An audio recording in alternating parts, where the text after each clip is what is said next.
At the family reunion, they called me a failure.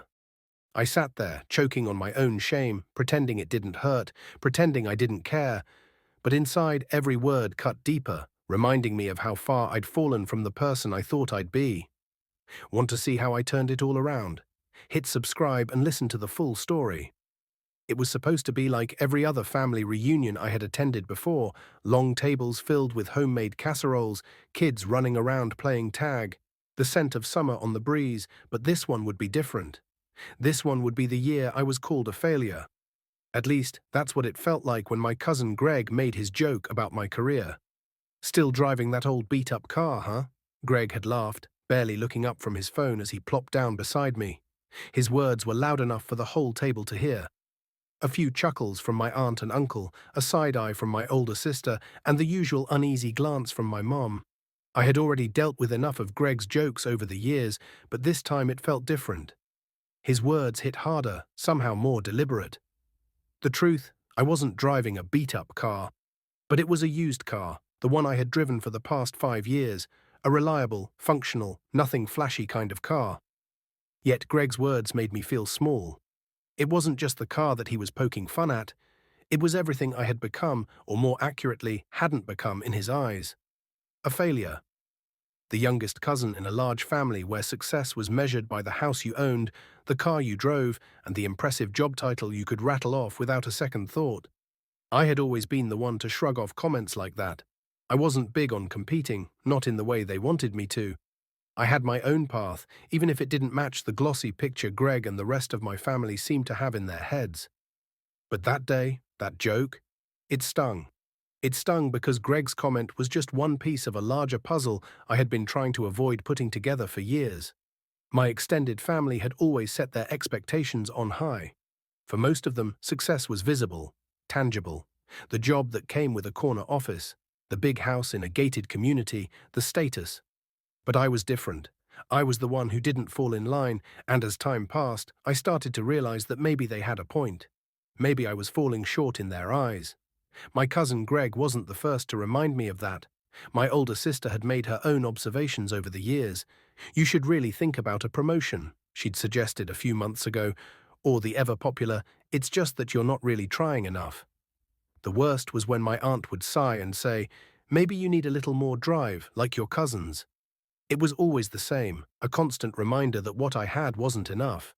But that day at the reunion, when Greg called me a failure, I felt something inside me snap. It wasn't just a passing remark, it was a moment of truth, a defining moment that I couldn't ignore any longer. I was tired.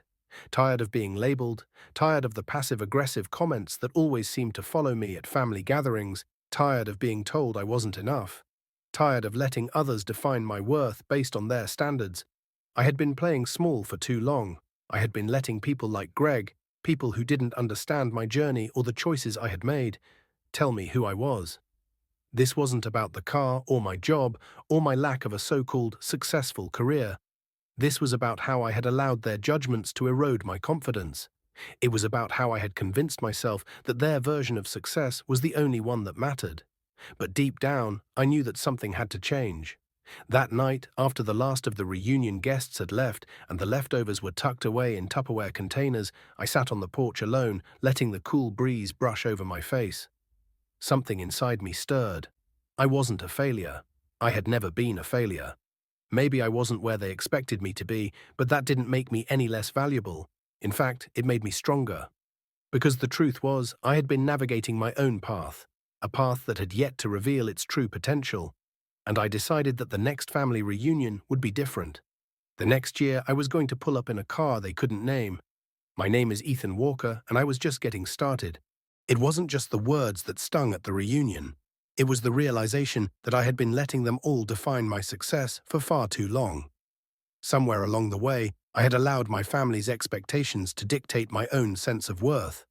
I had convinced myself that I was okay with it, that I didn't care about the status, the outward markers of achievement, the fancy cars, the promotions, the accolades. But the truth was, I had been lying to myself.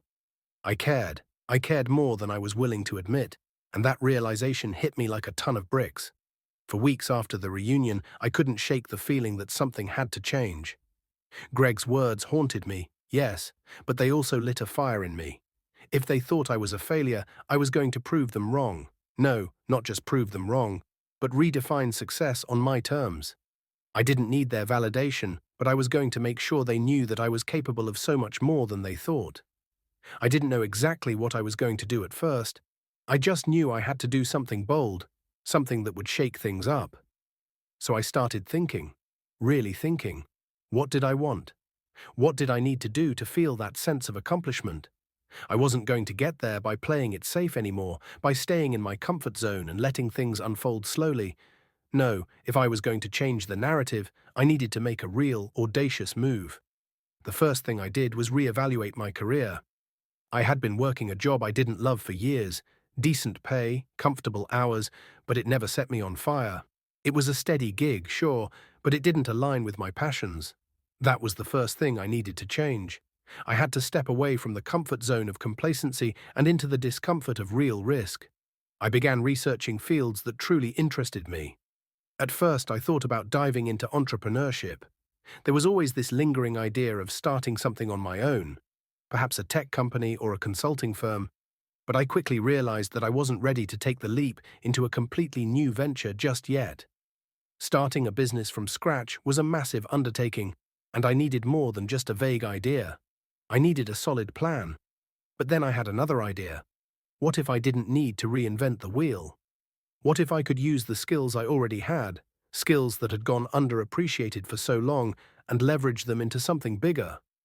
I had a background in finance, yes, but I also had a keen understanding of how to analyze markets, create strategies, and push through challenges. What if I could take that knowledge and apply it in a different way? I made a decision. I would take my knowledge of finance and pivot into something that felt more aligned with my deeper values. I wasn't just going to continue working in a field that didn't inspire me. I wasn't going to stay in the same old routine. I was going to get into real estate, commercial real estate to be exact. It was a field that combined my understanding of financial structures, my strategic mindset, and the opportunity to build something tangible and meaningful. More importantly, it was an industry where risk was rewarded, where bold moves led to massive returns, and where I could control my own success. I dove headfirst into learning. I signed up for real estate courses, read every book I could get my hands on, and began networking with people already in the industry. I knew it wouldn't be easy, but I was determined. No more waiting, no more playing small. This was my shot to make something happen, to create the kind of success that would get me noticed, not just by my family, but by myself. As I immersed myself in the world of real estate, something inside me shifted. I was no longer afraid of failing. I had been afraid for so long, but now I understood that failure wasn't the worst thing that could happen. It was the absence of action, the lack of taking risks, that led to stagnation. And stagnation, as I'd learned from the reunion, was far worse than the potential for failure. I started to put together a plan. I would buy my first property, a fixer-upper that I could renovate and sell. It was a simple enough idea, but it had the potential to build significant capital. And more importantly, it would show my family that I was capable of achieving success on my own terms. No more hiding in the shadows. No more letting people like Greg define who I was or what I could do. I was going to make my move, and I was going to make it bold. And so the plan began. I started saving every penny I could, cutting back on unnecessary expenses, and focusing all my energy on this one goal. There was no turning back now. I was in. The car I would pull up in a year from now would be just one symbol of the transformation I was about to make. 1 year. That's all it would take. 1 year to show them, and more importantly, show myself that I wasn't a failure. I was just getting started. A year seemed like a long time, but in reality it was just enough time to make a significant shift in my life. And while it was a year that would be full of hard work, sleepless nights, and moments of doubt, it also became a period of immense growth. The first few months were focused entirely on laying the foundation, on preparing myself mentally, emotionally, and financially for what was to come. The first step, after all, was the most important one. Getting my finances in order. I'd been living a relatively comfortable life, but comfort doesn't lead to change. Comfort doesn't lead to growth. To make this work, I had to get ruthless about my spending. I cancelled subscriptions I didn't need, trimmed down on luxuries, and started budgeting aggressively. Every extra dollar went toward my real estate venture. It wasn't easy. There were sacrifices, nights spent eating simple meals, weekends where I stayed in and studied rather than socializing, but every time I felt tempted to ease up, I reminded myself why I was doing this. I wasn't just making these changes for the real estate, it was for myself. It was for the chance to redefine success on my terms. At the same time, I had to surround myself with people who would help me get there. I didn't just want to jump into the deep end without learning how to swim. I sought out mentors in real estate, people who had already made the kind of transitions I was aiming for. I asked questions, attended seminars, and volunteered my time to get as much hands-on experience as I could.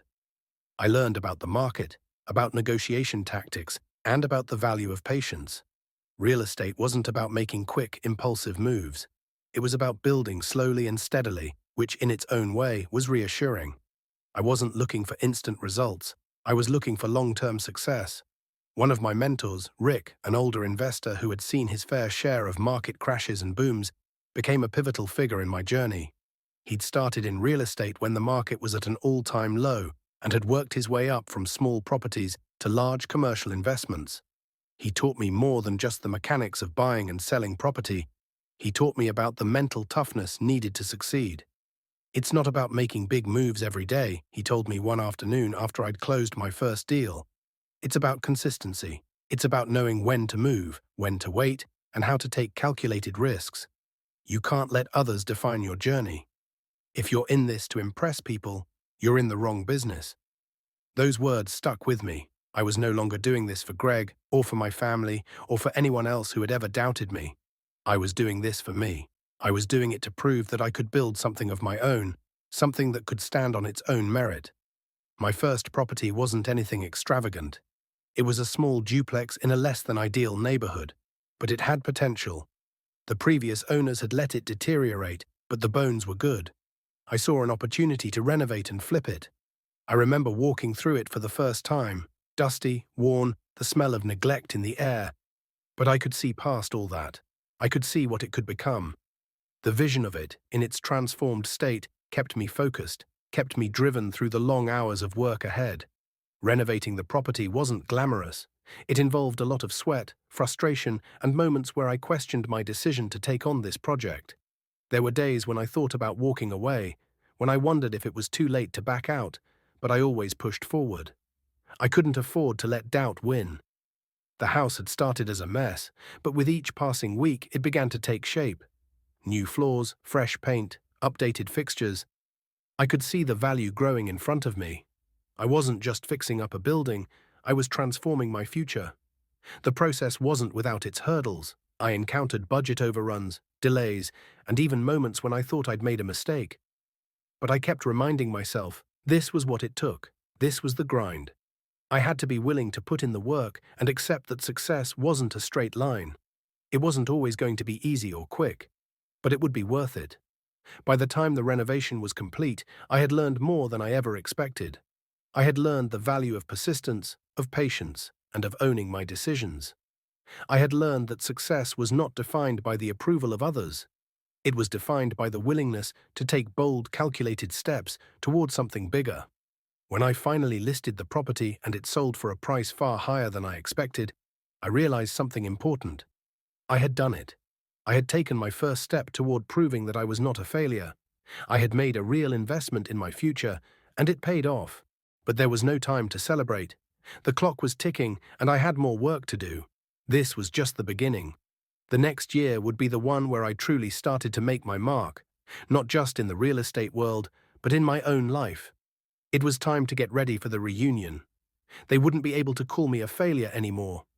I had a new story to tell. After I sold my first property, I felt a surge of accomplishment.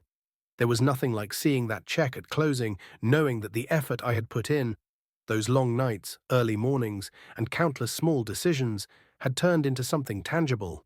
The success wasn't just in the sale itself, it was in the realization that I could do this, that I could take control of my future, craft my own path, and build something from scratch. But what struck me the most was the shift that occurred inside me. The physical transformation of the property wasn't the only change. I was changing too.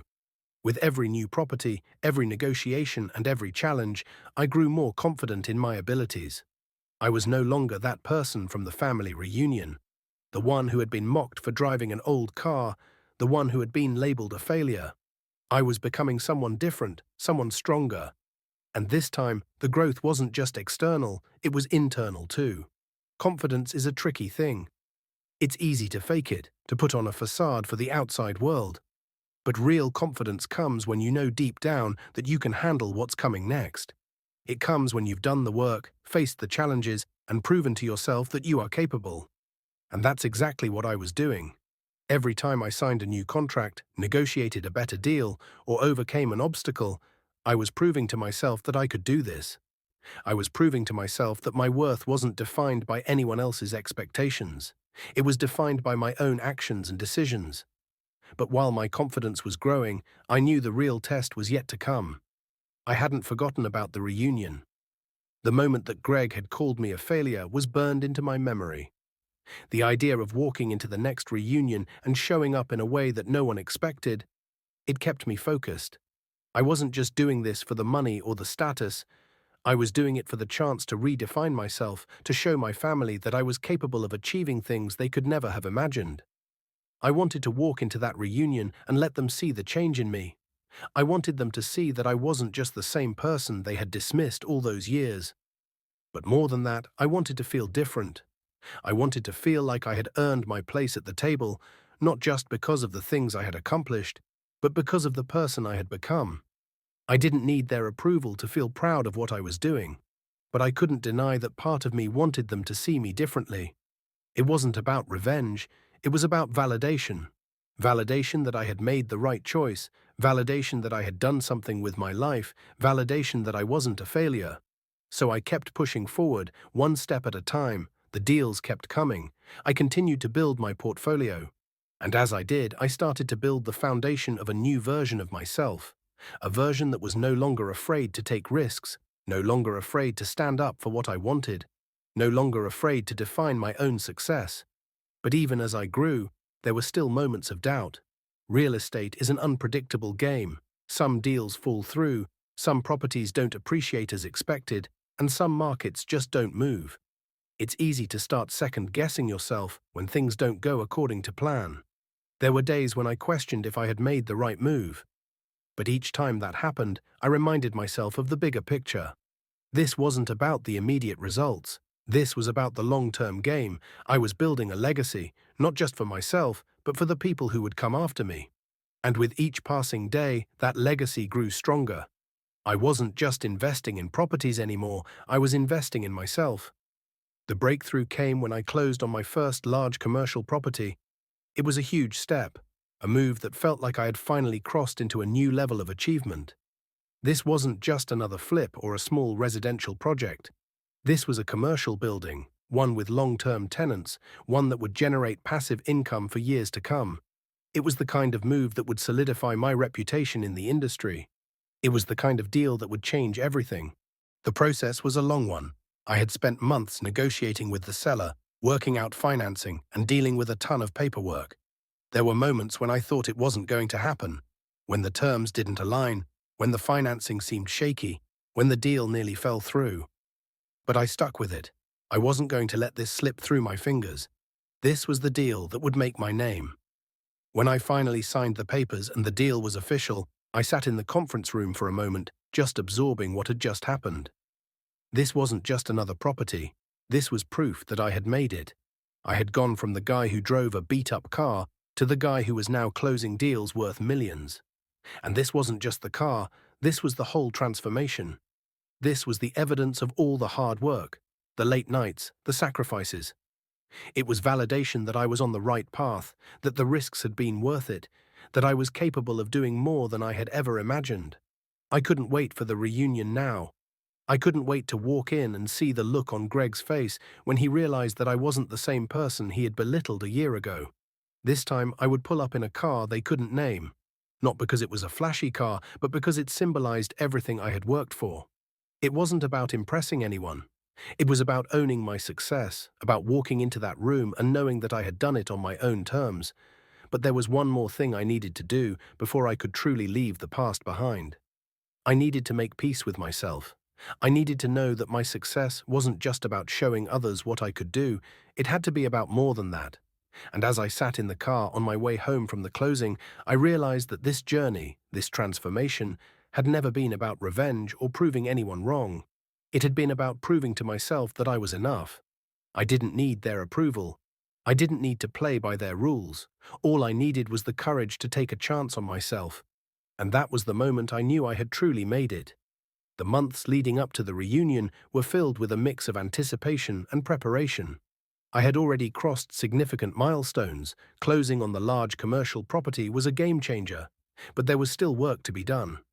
I wasn't stopping here. I wanted to keep momentum, to prove not just to my family, but to myself that I was capable of even more. My real estate portfolio was steadily growing, and the passive income from the commercial property was starting to trickle in. But it wasn't just about the financial gains, it was the confidence I was building in the process. I had learned so much in such a short time: how to negotiate, how to pivot when things went wrong, how to maintain focus despite the noise. It wasn't always smooth sailing.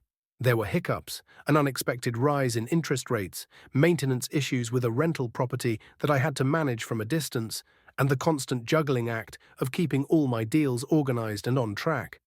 But each challenge was a lesson, each setback was an opportunity to learn and refine my approach. I no longer felt overwhelmed by obstacles.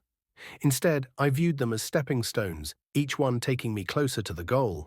I had also started to develop a network of trusted professionals, contractors, real estate agents, lawyers, and financial advisors who were helping me make better decisions, save time, and reduce risk. The business was beginning to run like a well-oiled machine, and it felt incredibly satisfying to see it all coming together. But nothing was more satisfying than the thought of what was about to come. The reunion was approaching fast. I had been anticipating it for a year, building up to this one moment where everything I had worked for would finally be on display. It wasn't about showing off.